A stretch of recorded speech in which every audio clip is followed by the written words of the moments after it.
அனைவருக்கும் வணக்கம். நான் அருப்புக்கோட்டை அண்ணாமலையார் ஜோதிட நிலையத்திலிருந்து உங்கள் ஜோதிட ரத்னா ஜெய்சங்கர் பேசுகிறேன். என்ன பார்க்க போகிறோம் அப்படின்னா,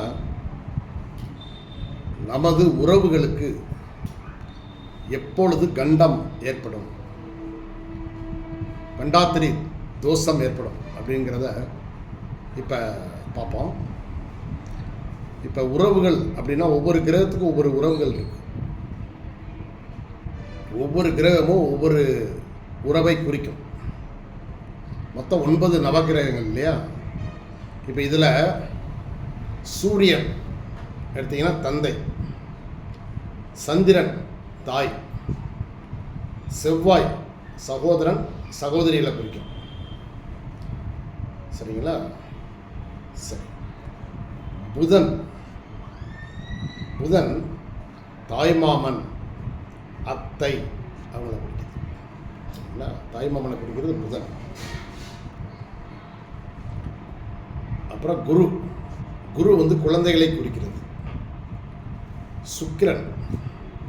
சுக்கிரன் வந்து மனைவி, அப்புறம் பெண் கொடுத்த அத்தை, அதுக்கப்புறம் ஒன்றுவிட்ட அத்தை மார்களை குறிக்கிறது சுக்கிரன். சனி பகவான் வந்து மூத்த சகோதரத்தை குறிக்கிறது. 11ஆம் இடத்தை குறிக்கும் சனி. சரிங்களா? சரி.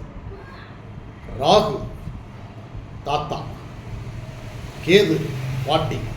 இந்த உறவு முறைகளை இந்த கிரகங்கள் குறிக்குது.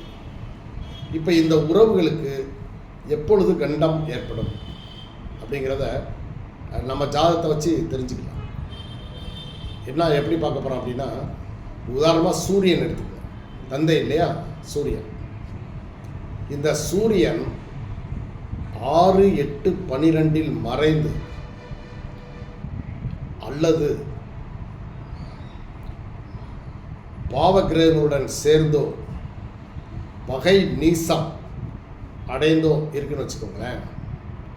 இப்போ இதை சனி பார்க்குது அப்படின்னா உங்களுக்கு அந்த சூரியன் திசையில் தந்தைக்கு கண்டம் ஏற்படும். சரிங்களா? சந்திரன் சனிக்கு 6, 8, 12 அதில் மறைந்து சனி பார்க்குது அப்படின்னா உங்களுக்கு சந்திர திசை நடக்கும்போது தாய்க்கு கண்டம் ஏற்படும். சரி. இப்போ செவ்வாய் 6, 8, 12 மறைந்து அல்லது பகை நீசம் பெற்று அல்லது பாவக்கிரகங்களுடைய பார்வையிலோ இல்லை சேர்க்கையிலோ இருந்து அதை சனி பார்க்க செவ்வாய் திசையில் சகோதரன் அல்லது சகோதரிக்கு கண்டம் ஏற்படும். புதன் 6, 8, 12 மறைந்து அல்லது பாவக்கிரகங்களோட சேர்ந்து அல்லது பகை நீசம் பெற்று சனி அதை பார்க்குது அப்படின்னா 3, 7, 10 பார்வையில் பார்க்குது அப்படின்னா தாய் மாமனுக்கு கண்டம் ஏற்படும். குரு 6, 8, 12 மறைந்து சனி பார்க்க, அதே போல் குரு பகை நீசம், பகைவர்களுடன் சேர்றது, பாவக்கிரகங்களோட சேர்ந்து இருப்பது, அப்படி இருந்து சனி பார்த்துச்சுன்னா குழந்தைகளுக்கு கண்டம் ஏற்படும். அடுத்து சனி பகவான்.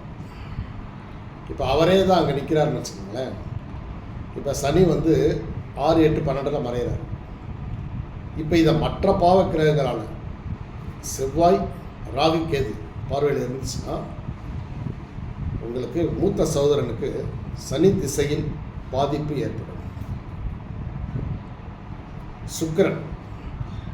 சுக்கிரன் வந்து 6, 8, 12 மறைந்து அல்லது பாவக்கிரகங்களுடன் சேர்ந்து பலம் இழந்து பகை நீசம் பெற்று இருந்து சனி பகவான் அதை பார்க்குறாரு அப்படின்னா உங்களுக்கு மனைவிக்கு தோஷம் ஏற்படும், மனைவிக்கு கண்டம் ஏற்படும்.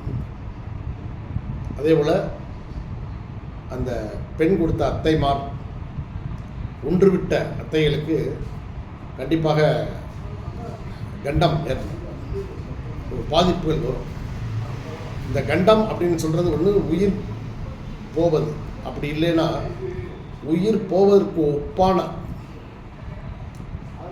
ஒரு ஆப்ரேஷனோ அல்லது ஒரு மிக கொடுமையான ஒரு நோயில் வீழ்வதோ இந்த மாதிரி இது நடக்கும், அல்லது ஒரு விபத்தோ, இப்படி ஏதாவது மரணத்துக்கு ஒப்பான சில விஷயங்கள் நடக்கும். சரிங்களா? அதே போல் ராகு 6, 8, 12 மறைந்து சனி பார்க்க ராகு, அப்போ ராகு திசையில் தாத்தாவுக்கு கண்டம் ஏற்படும். கேது 6, 8, 12 மறைந்து சனி பார்க்க பாட்டிக்கு கண்டம் ஏற்படும். சரிங்களா? இது ஒரு நிலை. அடுத்து சூரியனுக்கு 6, 7, 8, 5, 7, 9 இந்த பாவகங்களில் செவ்வாய், சனி, ராகு, கேது நின்றால், இந்த சனி, செவ்வாய், ராகு, கேது திசையில் தந்தைக்கு கண்டம் ஏற்படும். அடுத்தபடியாக சந்திரன், சந்திரனுக்கு 5, 7, 9 செவ்வாய், சனி, ராகு, கேது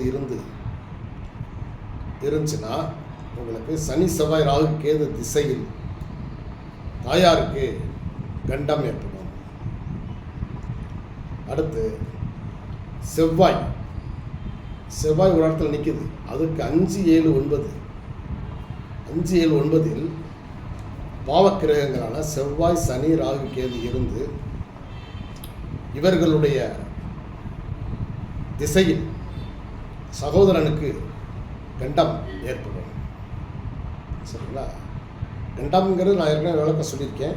இன்னும் உயிர் போகிறது மட்டும் இல்லை, உயிர் போகிற அளவிற்கான விபத்தோ அல்லது ஒரு ஐசியூவில் போய் அட்மிட் ஆகிற மாதிரி ஒரு பெரிய கொடுமையான நோயோ, இந்த மாதிரி சில பாதிப்புகளுக்கு ஆளாகும்.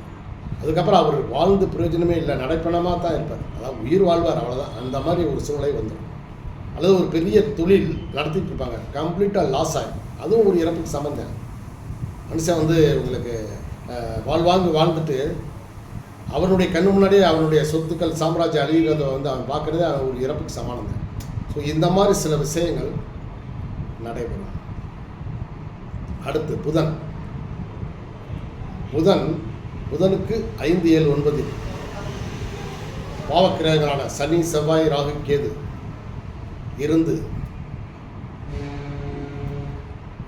இருந்துச்சுன்னா உங்களுக்கு இந்த சனி, செவ்வாய், ராகு, கேது திசையில் மாமனுக்கு கண்டம் ஏற்படும். சரிங்களா? அதே போல் குரு பகவானுக்கு 5, 7, 9 சனி, செவ்வாய், ராகு, கேது இருந்து திசை நடத்தினால் குழந்தைகளுக்கு பாதிப்புகள் ஏற்படும். அடுத்து சரிங்களா? சரி, சுக்கிரன் ஜாதகத்தில் எந்த கடத்தனாலும் இருக்கட்டும், அதுக்கு 5, 7, 9 சனி, செவ்வாய், ராகு, கேது இருந்து அவர்களின் திசை நடந்தால் கண்டிப்பாக மனைவிக்கு உடல்நலக் குறைவு அல்லது ஒரு கண்டம் கண்டிப்பாக இருக்கும். அல்லது அத்தைமார்களுக்கு பெண் கொடுத்துருப்பாங்க அத்தை, அதே மாதிரி ஒன்று விட்ட அத்தைகளுக்கு கண்டம் ஏற்படும். சரிங்களா? அதே போல் சனி பகவான் அவர் நிற்கிறார், அவருக்கு 5, 7, 9 செவ்வாய், ராகு, கேது நின்றுச்சு திசை நடக்குதுன்னு வச்சுக்கோங்களேன், மூத்த சகோதரருக்கு கண்டம் ஏற்படும். சரிங்களா? அதே போல் ராகு நிற்கிற இடத்துல இருந்து 5, 7, 9 செவ்வாய், சனி, கேது இருந்தால் அவர்களுடைய திசையில் தாத்தாவிற்கு கண்டம் ஏற்படும். அதே போல் கேது நிற்கிற இடத்துல இருந்து 5, 7, 9 பாவக்கிரகங்களான செவ்வாய், சனி, ராகு நின்று அவர்களது திசை வரும்பொழுது பாட்டிக்கு கண்டம் ஏற்படும். ஸோ இது வந்து நம்ம ஜாதகத்தில் பார்த்தாலே தெரிஞ்சுக்கலாம்.